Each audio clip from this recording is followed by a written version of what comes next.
तो दोस्तों इस वीडियो में हम नेक्स्ट एपिसोड के प्रीव्यू को एक्सप्लेन करने वाले हैं। नेक्स्ट एपिसोड में हम वांग को बहुत बुरी हालत में देखेंगे, जैसा कि देखने के बारे में हमने कभी सोचा भी नहीं था। तो अब तक के हमने देखा था वांग से लड़ने के लिए युआन फेंग और जायंट डीमन क्लान का वो एंसेस्टर पहुंच चुका था। एंसेस्टर को वांग की जान चाहिए थी ताकि उसके अंदर से वो हेवनली पर्ल को हासिल कर सके, और युआन फेंग वांग को मारने के लिए इसलिए आया था क्योंकि वांग ने रेड बटरफ्लाई का हाथ काटा था और रेड बटरफ्लाई को वो बिल्कुल बहुत ज्यादा अहमियत देता है। सुनटाई यहाँ पर वांग को बचाने के लिए आ जाता है, लेकिन सुनटाई भी अकेला यहाँ पर दो इन्फेंट ट्रांसफॉर्मेशन के लेवल के बंदों के साथ ज्यादा टाइम तक के फाइट नहीं कर पाता और दोनों वहां पर उसकी हालत खराब कर देते हैं। और फाइट करने की वजह से तीनों के तीनों यहाँ पर बिगड़ते हुए इधर उधर भाग चुके थे। तो अब प्रीव्यू के हिसाब से वांग अकेला बचा हुआ था और उसकी कल्टीवेशन रफ्तार से गिर रही थी। एक तो उसके ऊपर वो जो चाय वाला आर्टिस्टिक कंसेप्शन युआन फेंग ने उसके ऊपर लगाया था वो तो वांग की हालत खराब कर ही रहा था। ऊपर से सुनटाई का सील भी उसकी कल्टीवेशन को फटाफट से गिरा रहा होता है, जिस वजह से वांग के अंदर अब खड़े होने की भी ताकत नहीं बची थी। वो बस इधर उधर भटक रहा था और जब वो बेहोश होता है तो वो करीब 8 से 10 दिन तक के वहीं पर बेहोश रह गया था। कोई ना उसको देखने आता ना कोई उसको पूछने आता है। लेकिन 10 दिन जब गुजर जाते हैं तो पास का ही जो सबसे नजदीक वाला गांव था वहां से कुछ बंदे आकर वांग को देख लेते हैं। तो उनमें से एक परिवार का एक बंदा था, वो वांग को उठाकर अपने साथ ही ले जाता है क्योंकि वांग की हालत बुरी तरह से खराब थी। चारों तरफ से उसको खून वगैरह निकल रहा था। तो ऐसी बुरी हालत देखकर वो बंदा वांग को अपने साथ ही अपने घर ले जाता है। वहीं सुजाकू सेक्ट के अंदर अब यहाँ पर तो शेंगन्यू और ज्यादा फेमस हो चुका था क्योंकि उसने रेड बटरफ्लाई को जो इतनी आसानी से हराया था। सभी लोग शेंगन्यू को अब इन्फेंट ट्रांसफॉर्मेशन के नीचे के लेवल में जितने भी बंदे होते हैं ना उनमें से नंबर 1 पर रख देते हैं कि वो रेड बटरफ्लाई को हरा सकता है तो वो इन्फेंट ट्रांसफॉर्मेशन से नीचे का नंबर 1 बंदा होगा। साथ ही साथ रेड बटरफ्लाई तो सीधा का सीधा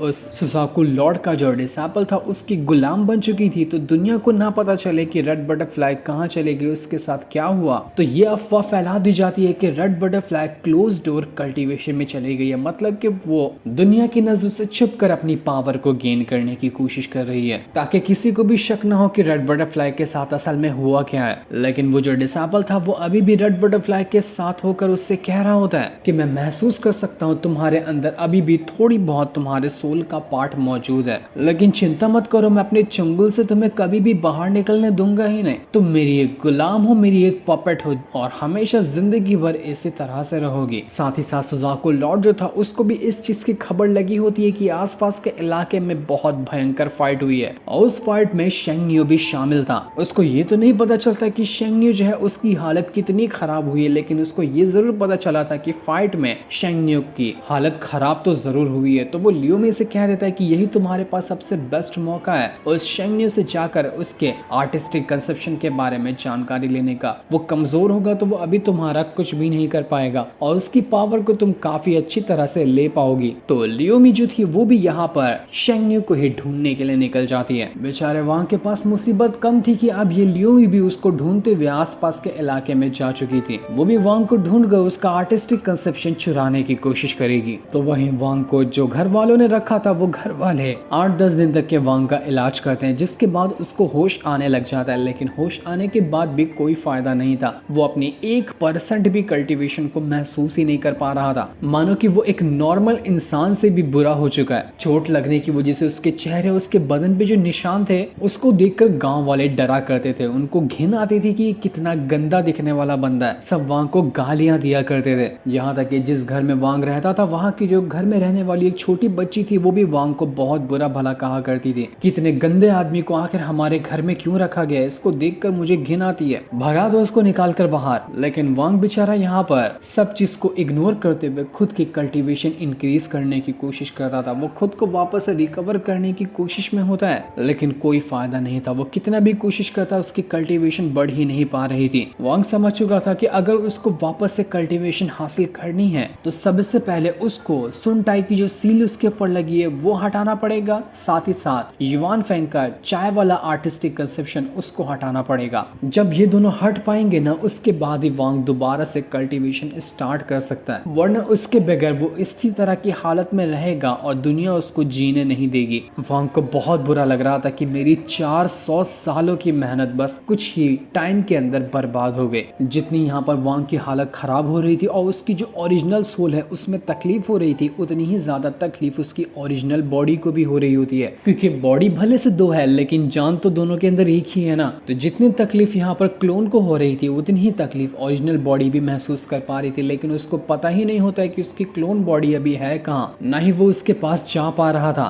ऐसे ही कुछ दिन गांव में गुजारने के बाद वांग जो था वो एक रात को गांव से चला जाता है और ऐसे ही जंगल में भटकते हुए वो आगे बढ़ने लग गया था और उसी जंगल के आसपास लियोमी जो थी वो भी वांग को ढूंढते हुए पहुंच चुकी थी। वो ढूंढती तो है लेकिन अभी तो वांग उसको कहीं पर भी दिखाई नहीं देता। इसके बाद ऐसे ही जब वांग आगे बढ़ रहा था तो कुछ बंदे जो थे जो सभी घोड़ा गाड़ी वगैरह से आगे बढ़ रहे थे वो उसको घेर लेते हैं और उससे कहते कि कितना गंदा आदमी हमारा रास्ते पे आकर क्यों खड़ा हो गया। वो सभी यहाँ पर वांग को पकड़कर मारने लग जाते हैं कि इसको तो घोड़ा गाड़ी के नीचे डाल देना चाहिए, कम से कम घोड़ा गाड़ी रोकने के काम तो आएगा। उनमें से एक बंदा था वो तो एकदम ज्यादा गुस्से में वांग को मार कर उसके हाथ और उसके पैर दोनों तोड़ देता है कि इतनी गंदी शक्ल मैंने देख ली, मेरा पूरा दिन खराब हो गया। बेचारा वांग यहाँ पर कुछ कर नहीं पा रहा था, उसका हाथ पैर दोनों टूटा हुआ और इतना ज्यादा मारने के बाद वो सभी उन वांग को वहीं पर फेंक कर चले जाते हैं। इनको क्या पता था कि अगर यहाँ पर वांग की कल्टीवेशन होती तो वो कैसे इस बंदे को क्या इस पूरे के पूरे गांव को चुटकियां बजाते हुए खत्म कर सकता था। लेकिन आज जब उसकी ऐसी हालत है तो लोग उसको कितना बुरी तरह से ट्रीट कर रहे हैं। ऐसे ही जब वांग यहाँ पर